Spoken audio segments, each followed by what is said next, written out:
एक लड़की कोलकाता में जिसने इंडिया की सबसे डिफ़िकल्ट परीक्षा में से एक परीक्षा नीट का एग्ज़ाम क्वालिफाई किया। उसने एग्ज़ाम क्वालिफाई करने के बाद में एमबीबीएस किया और वह कोलकाता में एक हॉस्पिटल में डॉक्टर थी।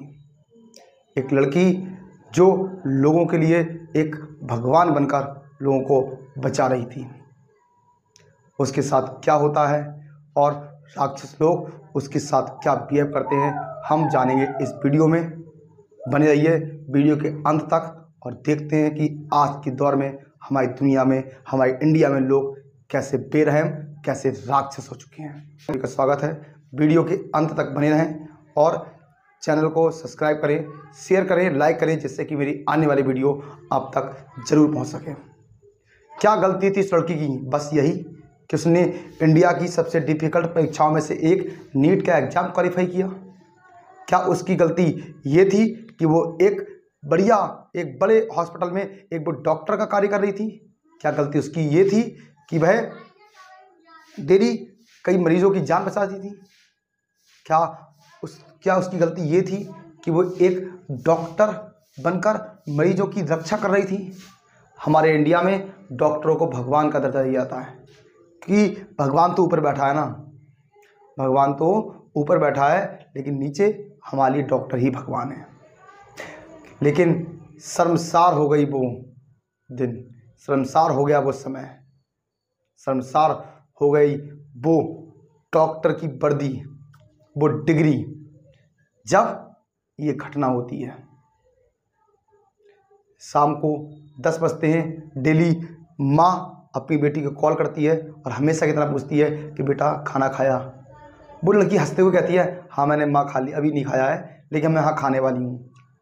माँ मुझे ये बताइए, आप मुझे डेली कॉल इस टाइम क्यों करती हैं? माँ कहती बेटा आपका ख्याल रहता है मुझे।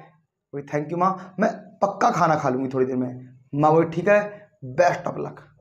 लेकिन क्या पता था उस माँ को भी कि जिस बेटे से बात कर रही है, जो दूसरों की ज़िंदगी बचाने में समय दे रही है, क्या पता था उस माँ को, क्या पता था उसके पिता को कि भाई लड़की के साथ ऐसा हो जाएगा। वह उस हॉस्पिटल के एक सेमिनार में खाना खाने के बाद, लंच करने के बाद, डिनर करने के बाद वह अपने सेमिनार में गई रेस्ट करने के लिए। उसने कहा अपने साथ के लोगों से कि हम लोग क्या करते हैं, मैं थोड़ा रेस्ट करने जा रही हूँ। सेमिनार ऐसा बना हुआ था कि अंदर चाहे कुछ भी हो, कोई चाहे कितना भी चीखे चिल्लाए, बाहर तक आवाज़ ही नहीं आ सकती। जब सुबह 6 बजे हॉस्पिटल खुलता है, जब सुबह होता है, जब वहाँ के एक डॉक्टर, एक नर्स आकर वहाँ पे देखती है तो वही लड़की अर्धनग्न रूप में पड़ी हुई थी। उसकी पूरी बॉडी पर चोट के निशान थे, देखा नहीं जा रहा था। उस डॉक्टर ने उस लड़की के पिताजी को कॉल की और कॉल करने के बाद बोले कि आप क्या लड़की के पिताजी बोल रहे हैं? बोले हाँ, जितना जल्दी हो सके हॉस्पिटल आ जाइए। और ये कह के फ़ोन काट दिया। उसके पापा उसके बार बार कॉल करते रहे, लेकिन उस नर्स ने, उस डॉक्टर ने नहीं उठाया। उसके बाद जब उठाया तो बताया कि आप आ जाइए, आपकी लड़की ने सुसाइड कर लिया है। क्या अंदर से ये बात सुनाते हुए भी दुख होता है। लेकिन जब उसके पिता गए, उसके पिता ने अपनी ही बेटी को उस हालात में देखा, नगर अवस्था पाया, तो सोचो उस बाप के दिल पर क्या बीत रही होगी। उस पर आंसू रुक नहीं रहे थे, उसके पैर जमीन में रखे नहीं जा रहे थे। सोचो उसके माँ के दिल पर क्या बीत रही थी, जिसने शाम को सोते समय, उठते समय से उसे अपनी बेटी याद आ रही थी। सोचो उस माँ, उस बाप के सीने पे क्या बीत रहा होगा जिसने अपनी लड़की के लिए सपने देखे थे। ऐसा क्या था, क्यों हुआ ऐसा? हमें उन राक्षसों के खिलाफ ऐसी कार्रवाई करनी चाहिए कि जब ये सुनकर ही खून खौलता है। मन करता है कि ऐसे लोगों को फांसी की सजा नहीं, ऐसे लोगों को कोई भी गिरफ्तारी नहीं, ऐसे लोगों को बीच चौराहे पे खड़े होकर सीधे उनको सजाए मौत दे देनी चाहिए। अगर आप मेरी इस बात से सहमत हैं तो वीडियो को जरूर आगे बढ़ाएं। जब जांच पड़ताल होती है, कोई सबूत नहीं मिलता है, तो उसके पास एक हेडफोन का जो ब्लूटूथ होती है उसका टूटा हुआ टुकड़ा मिल जाता है। भारत सरकार सीबीआई की जांच बढ़ाती है, तो जब ब्लूटूथ कनेक्शन को देखते हुए किया जाता है तो वहां पर एक लड़का पाया जाता है जो उस रात सेमिनार में जाता है। उसका नाम था संजय रॉय। ये संजय रॉय वो था जो किसी भी जगह आता था, किसी भी जगह जाता था, कोई भी रोक ठोक नहीं थी। इसको ना ही कोई रोकता था ना ही कोई ठोकता था, क्योंकि ये पुलिस के साथ काम करता था।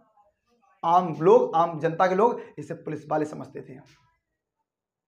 इसकी पहले भी 2-3 सीधी शादियां हो चुकी थी। कहते हैं कि इसका काम एक ही था, शादी करना, और जब मन भर जाता था तो उनके साथ तलाक करना। और यह भी पाया गया, मीडिया के मुताबिक यह भी बताया गया कि उसकी एक बीवी की डेथ तक हो गई थी। उसी दिन जब 11 बजे वही बंदा जब अंदर घुसा, जब ब्लूटूथ कनेक्शन किया गया तो संजय रॉय का ब्लूटूथ मिला। तो उसे पूछा गया तो उसने वो पकड़ा गया। अब यह बताया जा रहा है कि शायद उसके साथ कुछ और भी साथी हों। अब ये संजय रॉय, इसको कोई रोकता नहीं था, ये कहीं भी आया जाया करता था, क्योंकि सबके दिमाग में ये था कि ये पुलिस का काम, पुलिस का आदमी है। वही टोपी पहने जाता था, वही पुलिस की ड्रेस पहने जाता था और उसी ड्रेस में चलता था। लोगों को लगता था पुलिस का आदमी है। इस पे ना तो इसके ऊपर कोई रोक होती थी ना ठोक होती थी, और इसी का फायदा उठाते हुए उस जाहिल ने, उस दरिंदगी से, उस जानवर ने वो सुलूक किया। उसको कहते हैं कि इसको दरिंदगी की उसके साथ तो की, उसकी गले की हड्डी तोड़ दी, उसकी कमर की हड्डी तक टूटी गई, उसकी बॉडी का जो चश्मा ऐनक होता है, ऐनक का शीशा तक उसकी आंख में घुस गया। उसकी आंख से लेकर उसके नीचे के हिस्से तक बॉडी में सिर्फ घाव ही घाव थे। शर्मसार है ऐसी गवर्नमेंट पर कि एक कांड हुए 5-6 दिन होने जा रहे हैं, लेकिन अभी तक ऐसे मुजरिम के खिलाफ कोई भी कार्रवाई नहीं की गई है। हमें शर्म आती है ऐसे लोगों को। कानून कुछ बने ना बने, लेकिन यह कानून जरूर बनना चाहिए कि जो डॉक्टर या जो लोग, हमारे छोटे बच्चे, जो लोग इनके साथ दरिंदगी करते हैं, इनको बीच चौराहे पे खड़े होकर गोली मार देनी चाहिए। कल हमारा रक्षाबंधन है। मैं अपनी सभी प्यारी बहनों से, मैं अपनी सभी छोटी बड़ी सही बहनों से यह कहना चाहता हूं कि अगर किसी भी बहन को कोई दिक्कत है, कोई परेशानी है, तो मेरा नंबर 9758762063 है। आप मुझे कांटेक्ट करें। आप कहीं भी हो, मैं आपका साथ देने के लिए तैयार हूं।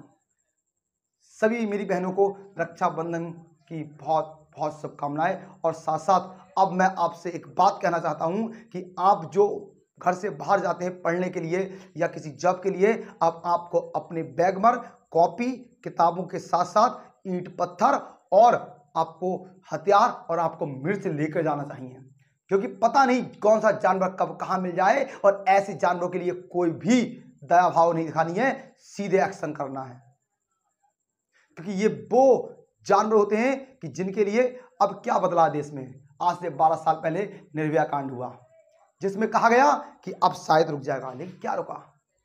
फिर से वही सब, फिर से वही दौर, फिर से वही कहानी। हर 10 साल में, 12 साल में एक न एक हमारी बहन, एक न एक हमारी बेटी ऐसे दरिंदगों के हवाले चढ़ ही जाती है। क्या बदला उस दौर में और आज के दौर में, क्या बदला। मैं भारत सरकार से हाथ जोड़कर यह विनती करता हूं कि कुछ भी करें, लेकिन ऐसे लोगों के खिलाफ सख्त से सख्त कानून बनाया जाए। और मैं अपनी बहन बेटियों से यह जरूर कहूंगा कि, और बहन बेटियों से नहीं, ये मोहल्ले पड़ोस, छोटे भाई, बड़े भाई, अपनी माताएं बहनें, सबसे कहना चाहता हूं कि किसी भी बंदे पर आंख बंद करके विश्वास करने की कोई जरूरत नहीं है। वही संजय रॉय जिसको लोग पुलिस वाला समझते थे, अब वो उसी का फायदा उठाकर 11 बजे रात के सेमिनार में घुस गया और इतना बड़ा उसने कांड कर दिया। अगर यही उस पर लोग विश्वास नहीं करते तो अंदर ही नहीं जाता, और अगर वो अंदर ही नहीं जाता तो आप सभी जानते हैं कुछ नहीं होता। मैं इस बहन के लिए बहुत ही ज़्यादा शर्मसार हो चुका हूं। मेरी हाथ जोड़ के विनती है, और मैं आप लोगों से ये आग्रह करता हूं कि प्लीज़ इस वीडियो को ज़्यादा से ज़्यादा फैलाएं, जिससे कि ये वीडियो भारत सरकार तक पहुंच जाए और ऐसे लोगों को सख्त से सख्त कानूनी कार्रवाई की जाए। धन्यवाद।